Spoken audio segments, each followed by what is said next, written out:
Cut गया वहां पे। तो दोस्तों, आपका स्वागत है हमारे YouTube channel SK travelling blog में। तो दोस्तों, आज मैं ब्लॉगिंग करने के लिए आया हूँ। ये मेरा ही गांव है, उत्तर प्रदेश, जौनपुर डिस्ट्रिक्ट, नैपुरा ग्राम है। तो ग्राम का नाम, गांव का नाम नैपुरा है। तो दादाजी हैं, आप देख सकते हैं। कुछ यहाँ की पुरानी बातें हैं, पुरानी यादें हैं जो कि हकीकत है, लोगों के मुंह से हमने भी सुना है। बहुत अच्छी, बहुत इंटरेस्टिंग कहानी है। तो हमारे पूरे गांव में इनसे ज्यादा तजुर्बेकार आदमी कोई है ही नहीं, और एज में भी ये बहुत अच्छी नॉलेज रखते हैं, बहुत अच्छी जानकारी रखते हैं। पहले ये जॉब भी कर चुके हैं थाने पे। तो इससे पता चलता है कि इनके अंदर बहुत सारी बातें हैं जो कि इनसे हमें जाननी चाहिए, सीखनी चाहिए, समझनी चाहिए। तो मैं कल रात में भी इनसे मिलने के लिए आया था। और यहाँ पे कुछ सोयरी समाज 100-125 साल पहले रहा करते थे। 100-125 साल पहले रहा करते थे। उस टाइम अपना देश भी आजाद नहीं हुआ था। तो उनकी ही कहानी है, बहुत इंटरेस्टिंग है। तो आइए हम उस कहानी को इनकी ही जुबानी से सुनते हैं और ये किस तरीके से बताते हैं। साथ ही हम वह दृश्य भी थोड़ा बहुत दिखाने की कोशिश करेंगे जहाँ की वो कहानी है। वो हमारे ही गांव की है, हमारे गांव से सटा हुआ सारा क्षेत्र है, वहां की कहानी है। जब ये कहानी हो रही थी, जब ये घटित हो रही थी, तो उस टाइम में हमारा गांव भी पूरी तरह से बसा नहीं था, कुछ कुछ लोग थे। तो आइए हम दादाजी की जुबानी वो कहानी सुनते हैं, फिर उसके बाद हम उस दृश्य के पास भी ले चलेंगे जहाँ पे चीजें घटित हुई थी, वहां पे दिखाएंगे। तो दादाजी, आप ये बताइए कि जो सोहरी समाज थे वो क्या करते थे, क्या खाते थे और किस तरीके से रहते थे? जैसे ये पहले के जमाने में, पुराना अंग्रेज के राज में, मतलब जैसे हम लोग कमात खात रही, इसे वो सब कमाते खात रहा। बर्तन सर्तन नहीं रहा, हाड़ी जैसे परई गढ़ा बनावे, वही में अपन खाए, अपन फेंकले चल जाए। अरे पटिया पर बहुत गजल रहा कुल परई। अच्छा, सब कतन नहीं रहा। तो यहाँ पे कोटिया नाम की एक जगह है, वहां पे हाँ, कोट की मरी बोला जाता है। उनको हम प्रणाम भी करते हैं वहां पे अगर जाते हैं। का जिक्र कर रहे हैं दादाजी। तो दोस्तों, आइए हम देखते हैं कि वहां की क्या बातें हैं, किस तरह से ये बताते हैं, क्या जानकारी ये रखते हैं। तो वो फिर खाते थे, पीते थे, करते क्या थे? काम करें। अच्छा, सोयरी। तो यहाँ से चले कैसे गए, कहाँ गए? भाग गए ना, यहाँ सोयरिया ना कुल भाग गए ना। जो राम अधीन का आजा परवाजा रहना, उनकर रहा लड़की, वो शौकीन रहा। तो ये सब कहा बियाह करे, सोयरिया कहा बियाह करना। तो पंडित कहा कि बियाह न करब हम। तो कहा न करवा, तो जबरी से बियाह कर। तो वो शर्त बांधने, कहने की रात भरे में नदी जो बांध देबा तो शादी कर दे, और न बनवा तो उनके मार के यहाँ से भगा दे।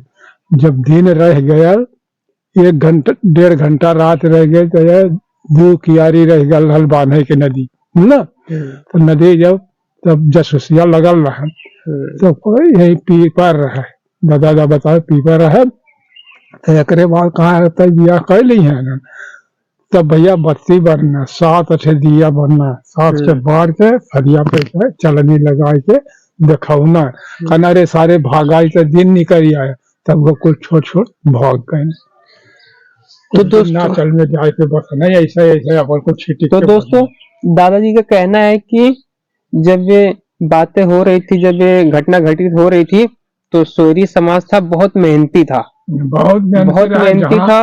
इनार खाने देना तो मैं इनार से गोड़ झाड़ दे तो बेटा तैयार हो जाए। इतने मेहनती थे, इतने कामकाजी लोग थे कि वो अगर खुदाई पे लग जाते थे तो घंटा नहीं लगता था, कुआं खोद देते थे। अगर वो अपने झुआ टोकरी को अगर कहीं मिट्टी टोकरी में फंसी होती उसको झाड़ दें तो फिर वहां पे बीटा पहाड़ जैसा बन जाता था।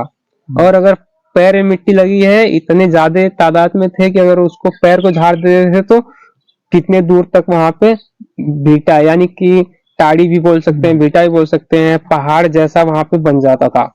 तो दोस्तों ये कहानी बहुत ही इंटरेस्टिंग है और जब मैं जहाँ पे घटित हो रहा था वो जगह दिखाऊंगा, वहां भी आज भी उन चीजों के अवशेष मिलते हैं। तो मैं अभी यहाँ चाचा जी से बात करके, दादाजी से बात करके वहां पे जाऊंगा, वहां का दृश्य भी आप सबको दिखाऊंगा। तो दोस्तों आपको पता है कि इसके ट्रेवलिंग ब्लॉग आप सबके लिए इसी मुद्दे पे काम करता है। तो मैं ऐसी चीजों को ढूंढ के और जा करके लाने की और वहां की जानकारी आप तक पहुंचाने की कोशिश करता हूँ। तो मेरा चैनल नया है तो आप प्लीज सब्सक्राइब करें, बेल आइकन को ऑल पे करें ताकि हमारे जब भी वीडियो हम अपलोड करें तो नोटिफिकेशन आप तक पहुंच जाए, आप देखें और जानकारी लें। तो हमें सपोर्ट करें। तो आइए हम दादी से आगे बात करते हैं और उसके बाद जहाँ पे लेके जाएंगे वहां का दृश्य जब हमको आपको दिखाएंगे तो आप ये देखना कि वहां पे आपको ऐसा लगता है क्या। कमेंट करके हमें बताएं कि जो हमने कहानी सुनाई, जो दादाजी हमें बताएं, क्या ऐसा लगता है। और हमें पता है कि वो 100% ऐसा है क्योंकि हमने भी सुना है, दादाजी बता रहे हैं, हमारे पिताजी खुद बताते हैं और भी लोग बताते हैं। तो दोस्तों आगे हम बढ़ते हैं कहानी में। तब आप कह रहे हैं कि एक लड़की को उन्होंने पसंद किया और जिसकी लड़की को पसंद किया वो ब्राह्मण थे, और जब ब्राह्मण की लड़की से पसंद किया तो ब्राह्मण शादी करना नहीं चाहते थे और जबरदस्ती शादी करने के लिए कह रहे थे। तो जब शादी के लिए कह रहे थे तो ब्राह्मण जितना दिमाग तो उनके पास था नहीं। तो ब्राह्मण ने बोला कि अगर हम हाथापाई पे आएंगे, लड़ाई करेंगे तो फिर वो तो हमें मार देंगे, तो हम क्यों ना बुद्धि से काम लें। तो ब्राह्मणों के पास दिमाग था, उन्होंने बुद्धि का इस्तेमाल किया। बुद्धि का इस्तेमाल किया तो उन्होंने क्या किया कि उन्होंने शर्त रखी कि गोमती नदी जौनपुर से होकर के, हमारे गांव से होकर के औड़ियार बनारस में जाकर गंगा नदी में सम्मिलित हुई हैं। तो उन्होंने क्या किया कि ऐसी शर्त रखो जिसमें वो हार जाएं, 100% हार जाएं, जीतने का कोई मतलब ही नहीं बनता। तो ब्राह्मणों ने ऐसा बोला। तो उन्होंने बोला कि नदी को अगर एक रात में आप सब बांध देंगे, उसको रोक देंगे पानी को, तो हम अपनी लड़की की शादी करा देंगे। ऐसा ही है। तो फिर उन लोगों ने बोला कि हम ठीक है, हम कर देंगे, क्योंकि उनको अपने मेहनत पे भरोसा था, उनकी तादाद ज्यादा थी और इससे अच्छा रास्ता ब्राह्मणों के पास भी नहीं था बचने का। तो उन्होंने कहा ठीक है।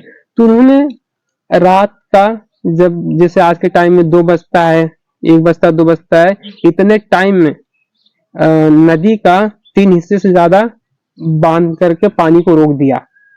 उसके बाद जब जासूस लगे हुए थे ब्राह्मणों की तरफ से कि देखते रहो कि उनका काम कहाँ तक पहुंच रहा है, ऐसा ना हो कि वो बांध दे फिर हमें अपनी लड़की को जबरदस्ती उनके साथ शादी करनी पड़ सकती है।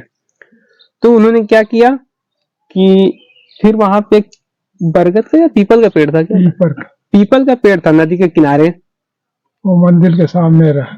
वहां भी मंदिर है, मैं दिखाने की भी कोशिश करूंगा। तो उस पे चढ़ गए और साथ वो जो मंदिर है पुराना, वो मंदिर टूट गया है। अच्छा, जो मंदिर पुराना था वो नया मंदिर टूट गया है। उसके जगह नया मंदिर बना। उसे सरकार। अच्छा। तो सन 55 में जो बाढ़ 55 में आई तो दीवार टूट गई, 2 चौतरा रहा, टूट गई। तो एक बाद हरीसा बनवाने तो फिर दूसरी बाढ़ आई तो वो भी टूट गया, तो तोड़ के तभी एक बगल बना और पूर्व सरकार। तो मैं उस मंदिर को दिखाने की कोशिश करूंगा आप सबको। और उसके बाद कि वहां उस मंदिर की जगह पे एक और मंदिर बना है। बना, शंकर भगवान का ही मंदिर है, बना है। तो उस मंदिर की जगह पे पीपल का पेड़ था। तो फिर रात का टाइम था और सोयरी समाज के पास इतना दिमाग नहीं था, पढ़े लिखे तो हुआ नहीं करते थे। तो ब्राह्मण की तरफ से कोई उस पे चढ़ गया और चढ़ गया। शर्त ये थी कि सिर्फ एक रात में ही बांधना है, अगर रात बीत गई और आप लोग हार गए तो फिर हम तो शादी तो करेंगे नहीं, उल्टा तुम्हें मारेंगे। सोयरी समाज को ब्राह्मणों ने धमकी दी थी। तब उसके बाद कि वो चढ़ गए, सात दीपक जला करके और पीपल के पेड़ पे चढ़ गए चलनी ब्राह्मण के तरफ से लोग, और चलनी जिसको लगा छलनी के- बोलते हैं, चलनी बोलते हैं। तो चलनी लगा के हाँ, उधर चलनी देखो, लगा करके दीपक को दिखाया गया। तो दूर से देखने से ऐसा लगा कि वो सूरज निकल रहा है। हाँ और सोयरी समाज को इतना पता नहीं चला उस टाइम में कि सूरज निकलेगा तो सब जगह उजाला आएगा। उन्हें लगा कि सुबह सुबह का टाइम है तो एक ही जगह से निकल रहा है सूरज, और उन्हें लगा 2 वो घंटा कुछ- रात रह गई। हाँ, 2 घंटा रात रह गई थी करीब करीब, दादाजी बता रहे हैं। तो वो देखते ही कुछ समझे, सोचे, जाकर उसकी पड़ताल करें। उससे पहले उन्हें समझ में आ गया कि वो तो ब्राह्मणों ने बोल रखा है, अगर हम शर्त हार जाएंगे तो हमें वो मार डालेंगे। पहले सब वादे पे खरे उतरते थे, इस चक्कर से उन्होंने विरोध नहीं किया, और वो वापस घर आने की जगह पे वहीं से वापस भाग गए। और जिसको जिधर जगह मिली कुछ दूर तक तो वो साथ में गए। उसके बाद जिसको जहां जगह मिली जाकर के इस गांव से दूर बसना यापन जाएगा। बस गए। तो कहानी के बारे में हम अंदर तक जानेंगे। फिलहाल आज थोड़ा सा इतना ही, और उसके बाद हम वहां चलते हैं जहाँ पे घटना घटित हुई थी। उसके बाद अगर आपको लगता है कि इस कहानी के बारे में हमें बारीकी से जानना चाहिए तो आप हमारे चैनल को फॉलो करें, हमें कमेंट करके बताएं कि इस कहानी के बारे में हम और जानना चाहते हैं, तो हम आपके लिए इस कहानी के बारे में ज्यादा से ज्यादा जानकारी इकट्ठा करेंगे, और फिर हम आपके लिए पार्ट सेकंड थर्ड भी बनाएंगे। और जब भी हम बनाएंगे तो दादाजी के साथ में मिल करके इनसे बात करके इनसे और जानकारी लेंगे, फिर करेंगे। तो आइए हम कुछ वहां का दृश्य दिखाते हैं जहाँ पे घटना घटित हुई थी, फिर मिलते हैं फिर आगे थोड़ा सा जाकर के जहाँ आप बता रहे हो वहां की चीजें देख लेते हैं, और हाँ, बहुत हाँ। सारी बातें करनी है, अगले पार्ट में करेंगे, ठीक है। हाँ, दिखाई के हुई ना, हाँ अपन देख ले जाया है, हाँ वहाँ देख लिया, कोठी पे देख लिया, शंकर जी के मंदिर पर आए, मंदिर तो पुराना टूट गया, दो चौतरा रहा, देखले तराबे कहला चौतरा, हाँ दो चौतरा रहा। और वहाँ का जो न बनवारे बिल्डर का बांध जन बनल है, ये सब न लौकी, जेठ बैसाख में झड़ पानी बहाला ऊपर।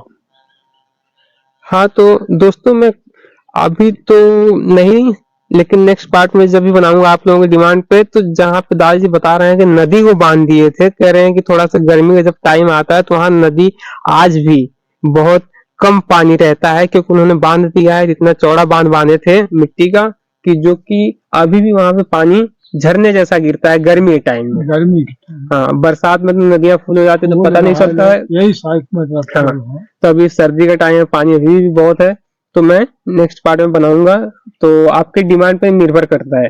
तो दोस्तों मैं उम्मीद करता हूँ कि आपके लिए वीडियो इतनी मेहनत करके बना रहा हूँ तो आपको पसंद आएगी। हमारे चैनल को सब्सक्राइब, वीडियो को लाइक करें। तो चलो हम आपको आगे वो दृश्य दिखाते हैं जहाँ पे दादाजी बता रहे हैं। तो आइए, ठीक है दादाजी, खुश रहो। आप लोग दादाजी को पूरा सेट कर देते मर्सिकानी।